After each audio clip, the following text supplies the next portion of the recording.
the DJ was one of the kids in Jack and Jill. He was 10 years old, maybe 11. But he was DJing on his father's setup, full coffin, speakers, records all over the place. And I just sat there the whole night, just with my mouth open. And everybody else is dancing, and I was just gone. And that was the moment when I was like, this, I gotta figure this out. Okay, Your so stuff. today is Friday, January 24th, 2025. Who are we speaking with? You were speaking with DJ Kemit. My mother calls me Kevin Hyman, and I'm happy and humbled to be here. Thank you for joining us. First of all, I want to thank Whiteout for the intro. How do you know DJ Whiteout? Wow, Whiteout, man. He looked out for me. I was in Chicago a few years back. It was like right when things opened up during the pandemic. And I was out there. I think we met. Can't remember if we met when I did the event on the lakefront on 31st Street. Um, was it 31st or 33rd Pier? Anyway, it was that, but then I came out for another event in the summer. And I know we kicked it for a while, drove me around town, showed me a couple spots. And then the brother that owns, the brother Grand High Priestess, who did the Aretha Franklin edit, he owns a club in Chicago, and Vic Lavender was spinning there. And so he took me on Whiteout, took me over there and chilled out. And actually, I spun that night. I came on after Vic. So yeah, boom. He took me to one of my gigs, and I saw it coming back. Look at me. There it is. So yeah, Whiteout, salute. So yeah, man, he told me about this podcast, and he told me you're really good at what you do, and your interview style was on point. And he was like, you mind if I share your information with my guy? And I'm like, so, of course. So here we are. I appreciate the connect. Shout out to Whiteout. He's a real one. Whiteout, Um, salute. let's get into it. What do you want your legacy to be? Ooh. You know, that's not for me to say. I do want to stick to what my wife asked me, and the reason why is, I just want to spread love through music. If I'm able to play music or present music or produce music right, or whatever it might be, and that can make people feel better and put them in a better state of mind, a better place, whatever, shift their mood. Um, that's that is the reason behind why I do what I do. And if that happens, then, God bless it. Hmm. I want to go back to your DJ name. How'd you come up with your DJ name? My DJ name came from a book by a writer and professor from the University. I do believe he taught at University of Paris, but Sheikh Diop, Diop, and he wrote a book called The Civilizations of Africa. And in there, he spoke about when Napoleon Alexander the Worst went into Africa, and when they saw the temples and the Giza Plateau and just all the beauties that the Nile Valley had to represent. They called it Kemit, and in Latin, Kemit means perfect black. And in undergrad, when I read this, I was like, there it is. So that's where it comes from. I love it's a great name. It's a memorable, it's an unforgettable name. So Oh, give thanks. I uh mean, give thanks to our ancestors is what I'm saying. question is, how did growing up in Milwaukee influence your musical journey? Wow. Growing up in Milwaukee had a major impact on my journey and just the environment itself because it was so mixed. Black, white, Native American, Latino, it was some of everybody. A lot of Mexicans, and so just the expression in all different types of music that I was exposed to, really, I think it's probably why I do so many different styles. I don't lock into one thing, but yeah, definitely my environment and just that Midwest, growing up in the Midwest, and my cousin Paul Thomas was a DJ, and he played some of everything as well, but had a really, really good R&B and soul collection. So those major, but that environment, my cousin, definitely had a lot to do with What was the moment when you realized you wanted to be a DJ? it. It was again going back to Paul Thomas, my cousin. Um, he being a promoter and a DJ in Milwaukee, and I would just always go to his house because my father, his mother, brother, and sister, and so every other weekend almost it seemed like we were over there for dinner or something, and then of course went to the same church, so we were always hanging out together, and just whenever I was around his sound system and his records, um, that really really put the the bug. That's when I got the bug. But it really happened at a party in Madison, Wisconsin. I was at a Jack and Jill party, and I was, I want to say I was 8, but I was either 8 or 10. Let's say 10. That makes, I don't know. I was 10 years old, and it was like it was a party at one of the kids' houses, and in the basement there was a dance party, but the DJ was one of the kids in Jack and Jill. He was 10 years old, maybe 11. But he was DJing on his father's setup, full coffin, speakers, records all over the place. And I just sat there the whole night, just with my mouth open. And everybody else is dancing. And I was just gone. And that was the moment when I was like, I gotta figure this out. How did the sounds of Planet Rock by Africa Bambaataa influence your musical journey? Wow. Well, yeah, that was one of the first records that I ever purchased. Um, Planet Rock, Looking for the Perfect Beat. Got them both from a record store called Galaxy Records. It was on the second floor of this mall in Milwaukee called Northridge Mall. Now defunct. I think it's just sitting with weeds and stuff growing around it. But yeah, um, and that music at the time was being played. Wow, for the life of me, I cannot remember the name of the station, but it was either UWM, University of Wisconsin Milwaukee's radio station, and then they had a student station, and then it was that or the engineering school also had a radio station, and both those radio stations would play hip hop and electro and uh and just everything else that was house then or considered house, which was like New Order and a lot of the Italio stuff like Telex, Raised by Snakes and all that stuff. And of course they were getting all that was coming out of Chicago off KKC and BMX. But yeah, yeah, that's it. What was it about the disco and house music from Chicago that resonated with you during your early days in Milwaukee? For me, disco and house music again, for me, stumbling upon that was my parents lived in Pine Bluff, Arkansas. So 2 to 3 times a year, we would make the drive or the trip from Milwaukee to Pine Bluff, Arkansas. And I remember those trips well, uh, very well.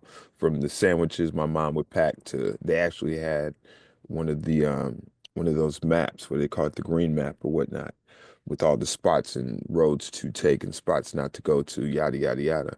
But when we would go through Chicago, and I remember it was around 82, I want to say, my brother bought me a boombox. It was the same year Luther Vandross dropped his first album on Epic Records.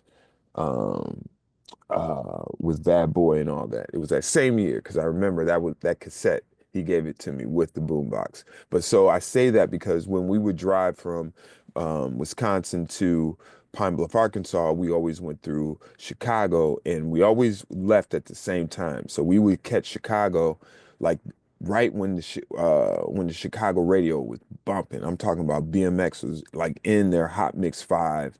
And so I would record all that stuff and a lot of that stuff and every now and then if you went through in the afternoon, I think it was Sunday afternoons, BMX used to play like these incredible disco sets. It was either Sunday or Saturday afternoons. But when we would pass through, we would stop and we would go to Harold's or we would stop somewhere to get some food. I would catch all these mixes and I would record them. So then when I go back to Milwaukee, those were the records I sought after I started buying. And then I would repeat those mixes that I heard on the radio.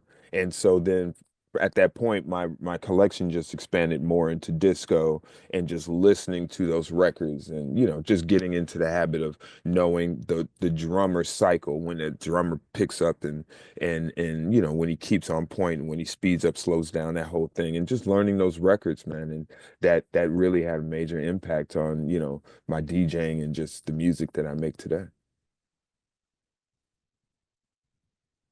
You're a true music lover, a real music lover. I guess so. If you look behind me, I mean, Yeah, yeah.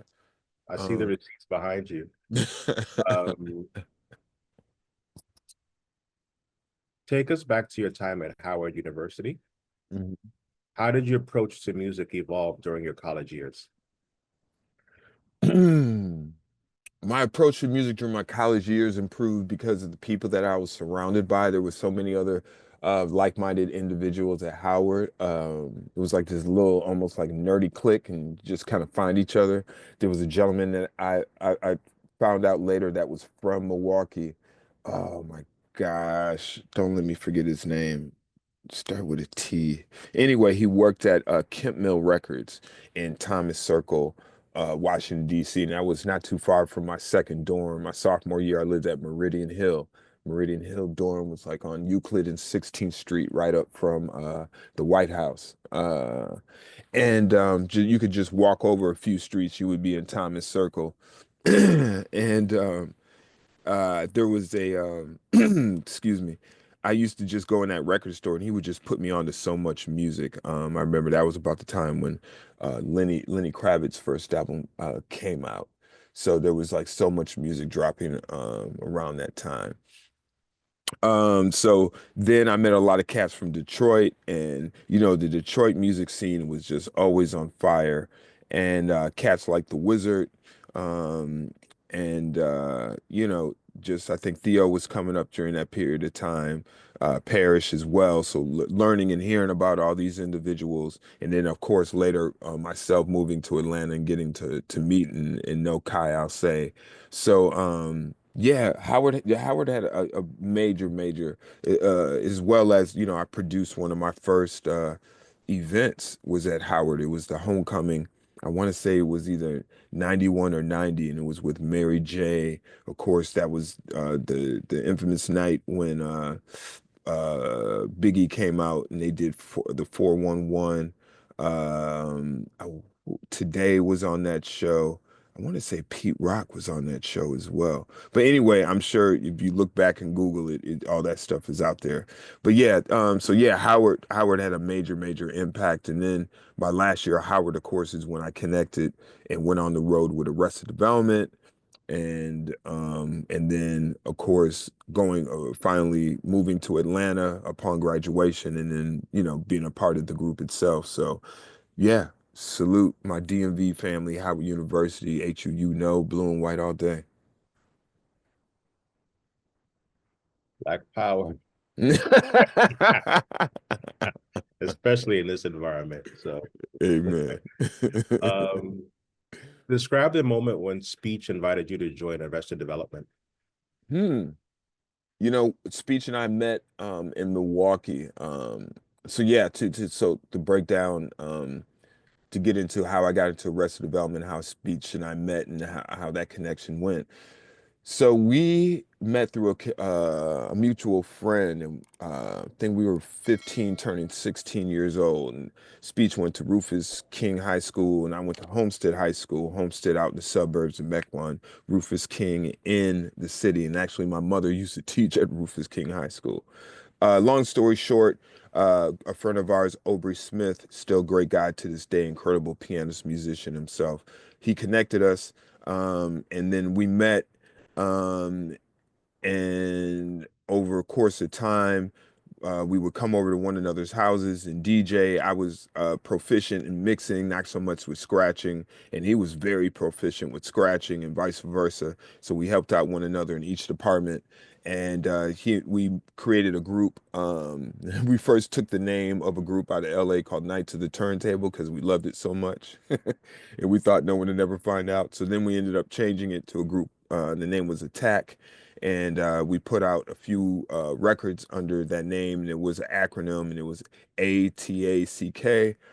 You can find it on Discogs, and from there, this is all high school, and we found a recording studio in Milwaukee, and they knew nothing about hip hop, and we just taught one another. It was crazy, and the studio itself was able to press records. So that's how that happened. Then our distribution was through Juan Atkins, aka Metroplex Detroit. So we had a little bit of a foundation and also had a quick school learning there, learning curve around business. Another story, another time. But yeah, so that's how it all happened. And then coming out of high school, we told one another, whoever makes it in the industry or makes any waves, look out for the other. Uh, Ty Thomas at that point, DJ Peachy, now known as Speech. He went to school in Atlanta. I went to school in Washington, D.C. And yeah, he kept on going with his music and started pushing his demos. And then that's when Chrysalis or EMI Records took interest and he created Arrested Development. And then I initially went out on the road with him the summer of '91, and I was just a stage tech roadie. By the end of that summer, I was stage manager, went back to school, finished my degree, came out in '92, went to Medem, and the group performed, and I was there again. At that point, I was their production manager, and then that took off from there to Lollapalooza, and I was the production manager, created the backstage or the entire staging for them.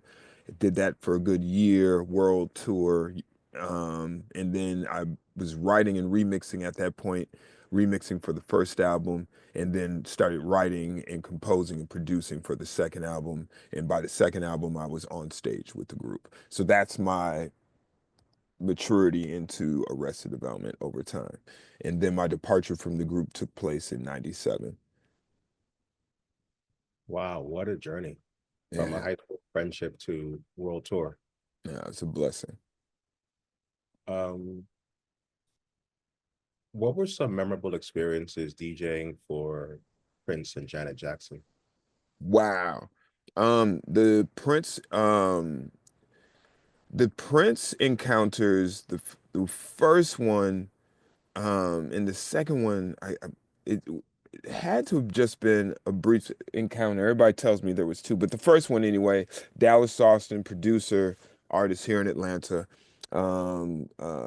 he had put together an after party for one of Prince's shows, and it was about 2 a.m. And it was a regular party that we already did, and then the clubs closed at 2 a.m. No, at that point in time, clubs closed at 4.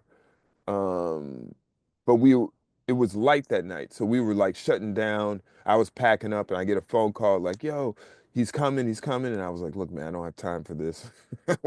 So he was like, "Please, please, please, man, don't pack up, whatever." He said some magic words. I started unpacking, got my gear back together, started playing records, and sure enough, people started trickling in, and I was like, "Well, okay, maybe." But as I said, the clubs usually open till 4, so I thought it may have been just a late crew coming through. So then a number of people start coming in. Then I see the VIP areas start to fill back up, and I see some security come in, and you know, the part of the story that's so beautiful was the security came up, checked the DJ booth, and you had to like step up into it. So it was two guys, big, huge guys, and they look up into the booth area and they check me out and they disappear. And about 5, 10 minutes later, they come back and they're like shoulder to shoulder and they walk up and they get to the booth and they like split apart, and it was like a movie. And when they split apart, Prince was standing there with this beautiful woman, and he had on this white dashiki with gold embroidery with his hands in the sleeves and stuff. And I so the only reason the story carried on because I did not freak out. And what's funny is I talk to so many artists now afterwards, and they tell me they were with other people and the person they were with like freaked out, and before they could turn around, Prince vanishes like that. He didn't do the oh my gosh and all that, and I didn't do that. I literally treated him like a brother, and he walked up and he was like, "Hey man," he was like, "You mind if I come up in the booth?" And I was like, "Nah." And on the inside, don't get me wrong, I'm freaking out. I'm going, "Oh, oh my God, oh my God." I'm bugging out. So I dap him up, pull him up into the booth. And of course, he had on boots to match the whole suit. And we're just in there talking about, and I was probably playing Luther or something like that. And I remember I was playing I think I was playing maybe Back Together again, went into some Luther, um, probably like some Alicia Myers, but I remember being up in that set, and I don't even remember playing any Prince for real. But we talked for a good maybe a good 8 to 10 minutes, and we were just talking about music and how important it was to get women into the vibe. And I was like, exactly, once the women get into it, brothers can be on the sidelines and be like, I don't like house music, and then you at a party and some beautiful women start dancing house music, all of a sudden some brothers start getting their two-step and start gravitating towards the dance floor. Bomb. So, we had this conversation. And then he was like, "Look, man, if you don't mind, me and my lady, we're just gonna hang out in front, listen to the music, chill out." And I was like, "Yeah, man."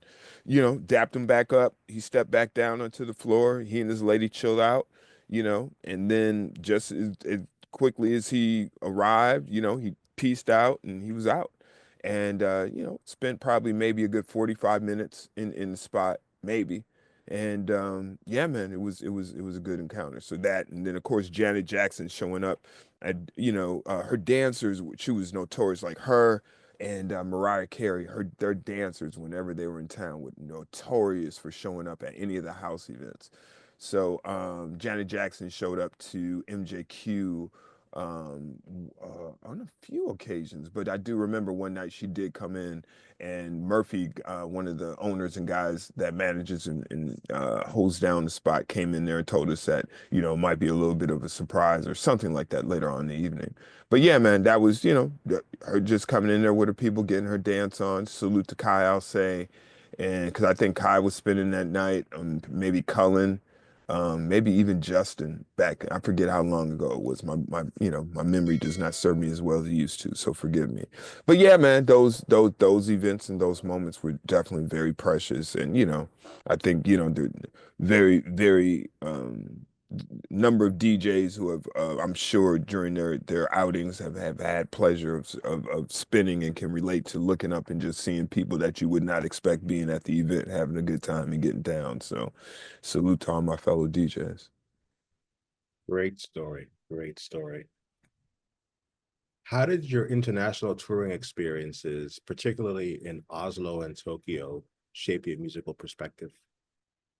Hmm. Wow. Tokyo, definitely for one.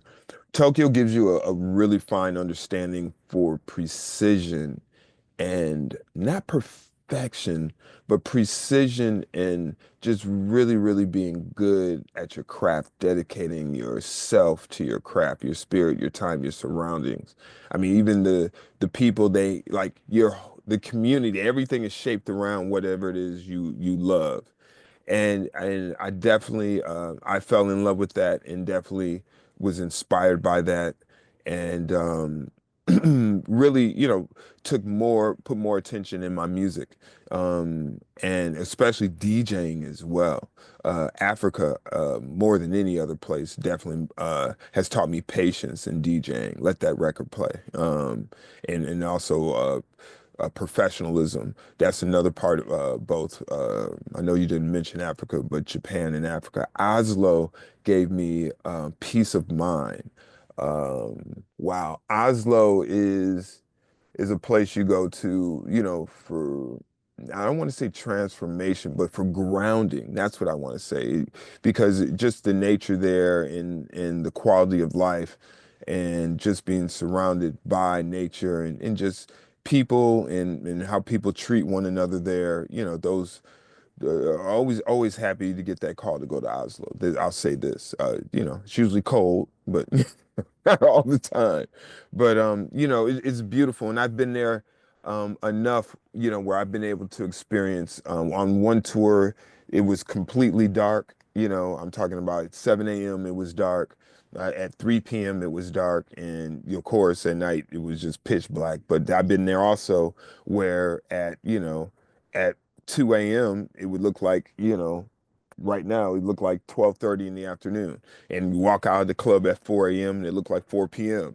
So it's depending upon the time of year you are there, and how, you know, if you're getting that whole daylight span or nighttime span. Again, it's just a beautiful place. And really had some good experiences, but it was all about growth. And the more I travel, the more I get to learn more about people, personalities, and I think that's really helped me in life, and you know, really surfing through different personalities and how to deal with people in real time and on the spot. So all those experiences have definitely shaped me. It's shaped the music, and you know, I guess it's also shaped me as a father in the way I raise my family. Let's talk about that. How do you find balance of having a family and then also being a DJ and touring? You know, it's hard. You know, to keep it 100 for me. When I would tour often, at the end of the gig, it was very lonely. It was depressing because there was no one that I knew. And I appreciated a lot of the new experiences and visiting places, but in some instances, it would become lonely. You know, and in touring for me, it became harder, but it was always good. I loved touring. I loved the record shopping. I love the cuisine, the culture, the people that brought me over, just hanging out with them. But something about afterwards, not having the fulfillment of being around people that I knew, something about that. And I know that there was at some point in time, and it was, I can tell you when, it was right after 9/11, and I had just completed a tour because the night before 9/11, Justin and I had just got back from a European tour. Was it Europe? Yeah, we came back from Europe. Justin Chapman, Comedic Just, aka Just One. Um, and I really put my energy and time into my family, or making sure I get a family. And after that, I got married, had children, and focused on Atlanta and really cultivating the Atlanta scene. Atlanta's always been good to me, and I've been blessed to, you know, be able to do what I do as long as I've been able to do it here. And so I'm very thankful to Atlanta, the Atlanta scene, and everybody who makes it up. So, yeah, man. Yeah, hope I answered that question. You did. Huh? Let's transition to Atlanta. How did your production duo, Comedic Just, come about? Wow. Comedic just came about from a meeting, happenstance meeting in 90, I want to say 97 we first met.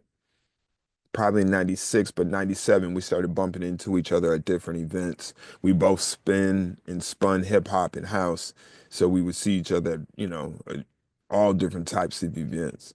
But I remember there was one event I want to say we did together. And I want to say it was like a De La tribute party, or either De La performed, and we either opened and closed the party. Separate DJs. We weren't Comedic just separate DJs on the bill.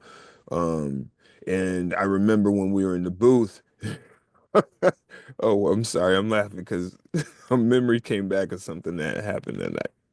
But I remember in the booth, we were laughing because we had a lot of the same records. Um, and and then soon after that, I remember walking into MJQ, and it was late night. Like when the club would close, probably, you know, and it was on a weeknight, late night, weeknight, probably 2 a.m. It was a party, was ending. I knew it was ending at 2 a.m. And he was doing this mix, and he was mixing Love Supreme, John Coltrane, with another record. Of course, this is again the 90s, all vinyl sets. And I had just done something like that less than a week before at the house, just sitting in the house, and had a house track going and just was riding Love Supreme over the top of it. And when I heard him do that, I was like, oh shit. And I just walked up to him. I was like, yo, we're gonna work together. And then after that, probably less than 2 months, we were in the studio. And I didn't know he played guitar. I didn't know he sang. I didn't know he was a musician. And I had some previous training, played orchestra when I was much younger in school.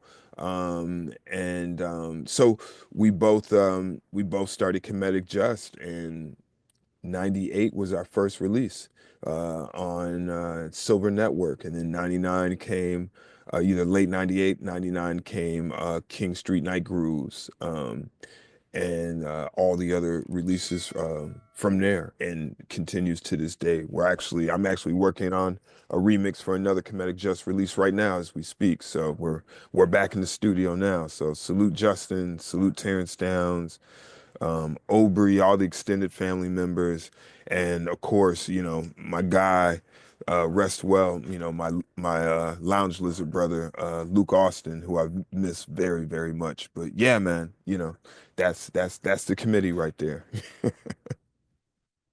Macro question. What does house music mean to you? House music, man, is I was gonna say house music is life, but jazz is life. House music is, oof. If all right. Yeah, if I could switch it, then yeah. If jazz is the machine, house music is the oil. Like they need each other. Like for me, each one means as much. For me, house music in a way is a continuation of jazz. People say jazz is dead. Well, jazz artists say jazz is dead. You know, um, we should call it black classical music, right? But yeah, house music is gospel. It's jazz. It's all the underneath, nastiness of that B flat blues. It's all that wrapped up. It's that trilogy of black culture. If it had a taste, it'd be some cornbread and collards and something up in there. But yeah, man, it's so it's the basis. It has some of everything that we know, the black existence. That's house music. It means a lot to a lot of different people for a lot of different reasons, and that's what's so beautiful. It won't die. You can't kill it. It's circular, and it in that it comes and goes. It gets greater, better, and has more influence over time, and it's scientific. So it's beautiful. Unpack the scientific piece. Um, the heart, real fast. The heart itself has a tempo that it beats at usually somewhere around 60, between 60, 61, 62, maybe at rest 63 BPMs, around in there. House music itself, its general tempos, going to be 118 to 126. That sweet spot being that 120, 122, which falls right in line with, your heartbeat patterns.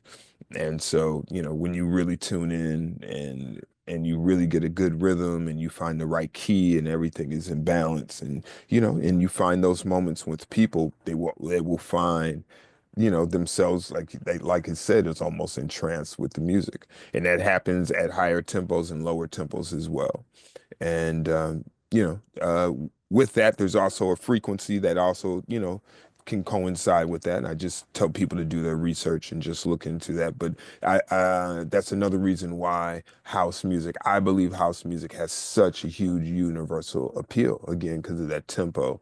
And when you connect with that love chakra, which is what house music is based on, especially, that form of disco, that Philly International sound. You go back and you really look at that South Soul and that Philly International catalog, you're going to find the love, that word love, friendship, and togetherness, and that whole plane. And also gospel undertones in a lot of music. And yeah, and so yeah, that that that that that's what I see. That's what I feel. Thank you for sharing that. I want to Mhm. go back to the one more celebrity question, if you allow me. Um, what was it like meeting Nelson Mandela in Mhm. South Africa during Soweto Day celebration? Wow, the experience itself was incredible. There's actual a video of it online. There is a documentary that someone posted a few years back on during the pandemic. I think they posted it or reposted, but it originally came out BBC. But it's called Arrested Development in the House, and it's a chronicle of the second album. There was a camera crew, and I totally forget there was a crew there. And when I watch it, I'm half embarrassed because it's like a very young me. So I guess you could say I'm still finding myself. It's just hilarious. But yeah, when my wife and I watch it, we crack up. But there's a moment in there where you'll see where we actually went to the stadium, and we were actually there filming a video called United Front. And we got to really, really visit different townships, smaller townships in South Africa. And it was beautiful. It was a beautiful trip. Anyway, we actually uh, presented Nelson Mandela with a check for the ANC and for his foundation. Speech presented it to him. Of course, we were all there on stage, and we also went through a ceremony that took place. And as I was told, that was the first time in a very long time, in decades, more than you could get more than one Zulu tribe in an area, let alone a stadium, without going out having all out war. So it was a time of togetherness. It was just beautiful. Um, yeah, when I look back and think back during that time, man, I was so lucky and just so blessed to have been there. Um, and he was very energetic, just very cool, and it was almost like I was kind of floating on air, like I wasn't there, and I'm happy it was actually on video. Because I told my wife and my children about this, and they were like, they'd be like, whatever. But when they saw the video, they were like, oh shoot, you really did that. I was like, I told you, but at the same time, I was like, dang, I did do that. So yeah, it was incredible. And again, just being in South Africa during that period of time, and don't get me wrong, not everything had been solved. I remember I want to say we were in Cape Town, and we were going somewhere for dinner, and the stormtroopers were out, and the stormtroopers were basically the police force when they had on the helmet and the headgear and the shoulder and all that stuff and the padding and all that stuff and the batons, and they were trying to talk to us a certain way, and we were like, who do you think you're talking to? And then one of the captains or the other Afrikaner captains came over and was like, yo, they're Americans, chill out. So, because they heard our accents or whatever. So it was definitely a different time and day compared to I was just there last month, and whew, if I can't get back there soon enough, man, salute to my Johannesburg family and Northern Cape, Pretoria, Vaal, I mean, and Soweto, my family there. We had a ball. So that's my brotherhood for real. What's up? I want to pivot to Atlanta. For those that haven't been or haven't experienced the Atlanta house music scene, can you just paint a picture for us? Tell us about the ATL house music scene, Hmm. our in general, and then our scene. You know, All right. In general. Oh, okay, okay. The house music scene in Atlanta, diverse, and man, and actually we're doing a better job now. Let me say that. And because I've spoken on it with the different promoters, especially, my white brothers and sisters.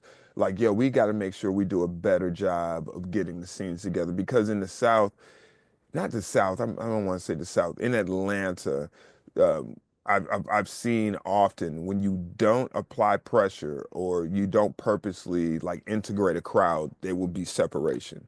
And because people are just comfortable. At the end of the day, you can call it what it is, but people get comfortable with the people they know around them. I mean, but when you purposely do things to integrate the scene, everybody benefits, right? You get new blood, fresh blood. The sound gets better, a little bit more diverse. Learn something. May not like everything, but it just does better. Put some paint where it ain't, as they say. Salute to my West Coast. So that's the scene, and you got the Latin scene, and you got the Euro scene. You got different versions. You got the tech scene. You got a white soulful scene. You got some of everything, and then on the black side, you got that. You got the tribal scene. You got the very, very soulful, deep instrumental scene. Then you got your proper vocal scene as well. And then of course, we're in Atlanta, so the gay house scene is just incredible here. Like they probably are the true judges of the house music scene here. You want to make sure you on point, you playing the right music in Atlanta. Make sure you get in front of a gay crowd. They'll let you know real time what you're doing, and they really appreciate and love the music in Atlanta as well. So, and we all know the roots of house music and dance music itself. So, and a good disco scene here too as well. And but yeah, it's definitely now with the emergence of the vinyl bars and the different scenes, people maturing. There's a lot of more cross pollination in the scenes, and that's what I love. What is happening here, and even I don't even want to say it's we've solved the problem, but even when it comes to like the age gap, like I myself, I've been going to a lot more of the younger events and literally been like, damn, what the fuck are they playing? Excuse my language, but like, not to be slept on, right? And, can be in your ways like, oh, we do it the best and no one can, same thing, or they don't dance the way we, whatever it is. We didn't do it the way our predecessors did it, vice versa. And I think great things come out of each movement. So in patience and just being humble and being scientific, going out there experimenting and finding out new ways and new people and I think all that is good. So I think the more I do that and the more we do that, the scenes can't help but get better. But yeah, definitely. So yeah, there's a number of individuals and scenes, things happening in Atlanta. I know that I'm excited and looking forward to attending in 25 and 26 and moving forward. Yeah, the Atlanta scene is really, really doing some good things. What does house music mean to Atlanta? And what does Atlanta mean to house music? What uh the world doesn't know it yet. Some of Atlanta knows it, but the boogie scene itself has a lot of its roots in Atlanta, in the South, in Atlanta, in Miami. A lot of those boogie tunes that you look back on, those early ones like Tommy Stewart, Bump and Hustle, and that whole movement, that Tommy Stewart boogie movement out of Atlanta. Um, uh, you know, uh, and I've been finding a whole host of other gems, other cats like the Voltage Brothers, who had a record that made a big comeback during the pandemic, um, as well as last name Arnold, can't think of his first name. Um, there's a number of unknown heroes that exist in Atlanta that were a part of the dance music scene that became popular as we know it. And as we know, every city, every town has its unsung heroes. And now with time and just more research, these heroes are coming out. And it has a lot to do when you start to follow them and some of their children.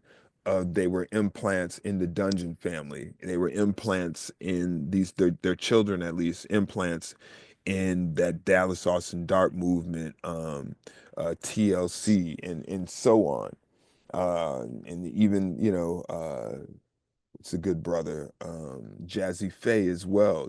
He's an offspring of a very popular a musician. So um, a lot of that is implanted into the Atlanta music scape, and there's a lot of great producers here in Atlanta and up and coming, like Stefan Ringer, and of course you have individuals like Kai Alcé. Ron Pullman's doing some more things as well. Justin Chapman of Comedic Just. Um, and a number of other cats that I'm, surely forgetting, as well as can't forget about Ananda Project and Gael Patterson and just Salah Nanse, and Jamal Ahmed from Dangerfield Newbies, and oh my goodness, L Rock, who produced on Usher's Yeah, who was a part of the Chronicle. And the Chronicle was a band that performed Thursday nights at Yin Yang Music Cafe, which consisted of Little John Roberts on drums, Phil Davis on keys, um, Billy Odom on guitar, Avery Johnson on bass, um, L Rock again on keys, and myself on turntables. And again, everybody in that band were either had like #1 hits or earned Grammys, if not both. So the Atlanta scene has and Atlanta culture definitely has had an impact on the music that is made here and the house music that is now coming out of here. Atlanta house music is vocals and it's chords. You gotta play vocals. You gotta play vocals. You gotta get the women on the floor and tell a good message and warm chords and bass lines. We're not real tracky all the time. Well, we will love a good track or house music, you know what I'm saying? So, but yeah, definitely. So, Atlanta just loves a good song structure. They love good storytelling. They love a good vocal and, just a good musical bed. And again, warmth and chords and like I said, good vocals, and you can capture and you can hold down the Atlanta house music scene. So yeah, definitely, definitely, that's us. One more Atlanta question. What distinguishes the Atlanta house music scene from those in cities like Chicago or Detroit? Hmm. What distinguishes the ATL scene from Chi-Town, Detroit? Hmm. It's a very good question. Because again, Atlanta is so diverse, and you got you got cats here, Calvin Morgan and those cats, that's Detroit, and they have a popular party sweat. Chicago, all day, all night. Um, Chicago's representation in Atlanta is just incredible. Um, of course, New York, New Jersey, that's Select K and Youssef, amongst others. Shy Profess, again, that's the whole Midwest right there. I mean, it's Atlanta's represented. So I don't think Atlanta's not. Wow, I would say come visit. That's the best thing to do. Instead of me trying to label it, come visit because there's so many different outlets and so many, good parties and the representation here is done very well, and even throughout the pandemic, during the pandemic, unfortunately, almost all the house venues shut down, but a number of promoters are finding their way back into the marketplace and, finding places to do their own parties, bringing in sound systems. It's a heavy lift. Lord knows I did it for decades, but I commend those who are doing it now. So God bless. Thank you for painting the Atlanta picture. Let's Mhm. let's talk about DJing. What is your intention when you DJ? My intention is, maybe I mentioned it earlier, but it's definitely to give people whatever's missing. So if they had a hard day, a hard week, I want them to be able to release that. I want to make their shoulders lighter, and I just want to bless them with positivity and give them strength and the power they need to go out and, just to be their best selves, to make a change and just to feel better, if not in that moment, from the time they walk out of there, and hopefully share that with someone else. That's what I want to do. I want to be able to share my musical gift with people and put them in a better space and place. Let's talk about, let's continue our discussion on DJing. Talk to me about the DJ residency. What happened to the DJ residency? Is it still important in establishing one's career? Hmm. I believe it is. I mean, for me, it definitely is. I'm blessed enough to have three residencies. Yeah, it used to be four, but three residencies going right now. And it allows me to express myself musically in different ways. So it's a good way to brand, a different approach.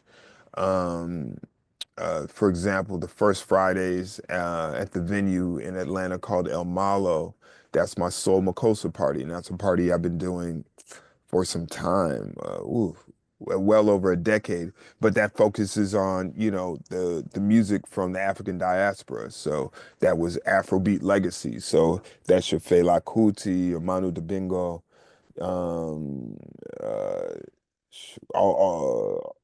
even War, Osibisa, um, and then of course it goes into reggae, what some people even call dancehall, uh, bossa nova, salsa, samba, um, new school Afrobeat as well. Now I'm a piano, Afro house, so it covers some of everything, um, and um, so yeah, and then that like I said, and then I have other events, Kicking Up Dust, which is an all vinyl party that establishes another all 7-inch record vinyl party. It allows me to establish another identity. ATL dance sessions, that's something I do every so often. Spread Love is my wife's event, and that's more of a themed event, but we're well known for our Fela Kuti tribute for that one, which is how Soma Kofusa was an offspring of that. And then the Come Together party, which I do with Salah Nance. And so having those residencies allow one for different people to tune in to different sounds that I may do. And they know once a month or once a quarter, they can come catch me at this venue for this sound. And that's their release. And then, of course, they're tracking other DJs who either come in town or also are doing something, and within the vein of what they like. And so I think residencies also help DJs again, in something I wasn't thinking about early on in my career, but it's something that is so now important is establishing your brand, your marketing, knowing the business admin, sitting down and having um, a structure as to how and when you do business, which is something I fight with myself to this day. Luckily, I have an incredible wife who's well organized and keeps me from running off course. But yeah, definitely, I think having a residency makes a DJ better. It's going to make you also not one for myself. I make sure I don't repeat myself. So now, as I'm going into this new year, like, what am I doing differently? What am I removing from the repertoire? Why is there a repertoire? Or if there is, what am I speaking about or trying to push this year? There's so much music that's being played, but so much that isn't, that's good out there. So, really just digging into the archives, also looking for new music and just finding ways to express that, and just, really, really not only cross age barriers, but cultural and race, and again, bring people together through music. I think residencies can help you do all of that if you really tune in and you pay attention. Let's talk about productions. How do you manage to infuse just enough bounce into your productions to make dance floor hits? Wow. For me, it always starts with the rhythm. Uh, um, I don't know, being a DJ or whatever. So the rhythm being the drum track, and that it has to have a certain bounce, has to have a certain swing. I think jazz, because I leaned in still to this day and always have leaned into jazz. It has a swing, and then again, like that hard bop sound, like that Hank Mobley when he was hard hitting them 56, 57, almost kind of creeping to the 60s, like that hard bop sound that him and Mingus and some of them cats had was just really intense. And when you find that bounce and that swing, even though that tempo is a higher tempo than house, you find that you wanted to repeat it in the music you're producing. So when I produce house, I want to have that same type of bounce, that swing. So I think that's definitely where it comes from. It's inspired through jazz and also, I'm not a trained dancer, but I love to dance too. I dance house music. I'll get on the floor quick. So when I'm making something, it has to make me move as well. And I'm always thinking about the dancer when I'm producing as well, And so when I'm doing that drum track and that production track, it has to have that swing and just gotta have that bounce and enough in it where you just like when it's going solo, you're like, yeah, that's it. I feel that. And then, hopefully if you know what you're doing, everything you layer on top of that, will just make it, a better composition. And at the end of the day, you should have a good song. I love that. Looking back, how would you approach your DJ career differently, if at all? Wow, wow. Yeah, as I think back, one of the first things I would have done as I approached my DJ career was brand myself and really push hard on the branding and the marketing, trademarking, like all that I've done now, of course, but early on, because now, just watching the younger generation or generations now, like how important that branding is and that marketing and the way you present yourself and your click and everything. It just it's just amazing the amount of ground that they've been able to cover. And by just highlighting and paying attention to those aspects. Also, I would have made music sooner. Really, as a DJ, is a mental lock. You're an artist. So with that, an artist, you have to release music. And if you're not releasing music, and there's nothing wrong with that. They're incredible DJs who tour amazingly and don't release a lick of music, but again, their presentation of it and just again their pedigree and what they're known for and things of that nature have put them in a category where yes, these are the top-notch DJs and they play other people's music better than whoever better than anybody's mama, or better than nobody's business, I should say. But yeah, uh, just definitely going back. I got off track. So again, you were saying I was going back to saying the importance. Yeah, let me get back on track. The importance of being a artist nowadays definitely is something in the past I would have leaned into making music sooner. I'm trying to think of one other thing I would have done sooner. Oh, I would have also leaned into streaming sooner, way before the pandemic. The DJs that were doing streaming, like DJ Scratch, he had Scratch Vision. There's a number of cats in Europe that were already doing it. Boiler Room, had its mark, and now it's turned into something else. But the DJs early on that took it upon themselves to really capture themselves and put the visual representation out there, especially using YouTube and things of that nature, very smart.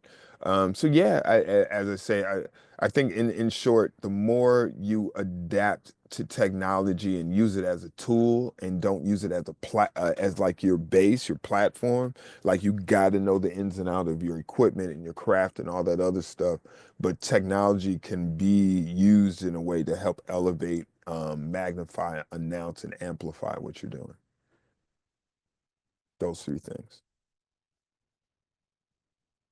And I guess you kind of answered it, but my next question is, what advice do you have to the next generation? To the next generation, the advice I have is forgive the older cats, um, because of course we think we know everything, and soon enough, unfortunately, you'll find out you'll be the same way because there's going to be another generation in about 20 years. They're going to be the same way about something else. You know what I'm saying? There's going to be the cats that show up to the DJ gigs and put on the goggles and just go like this, and they're going to be like, "Oh, it's some bullshit. We had controllers." You know. Anyway, um, so what I would say to the older generation is, or the younger generation is. Um,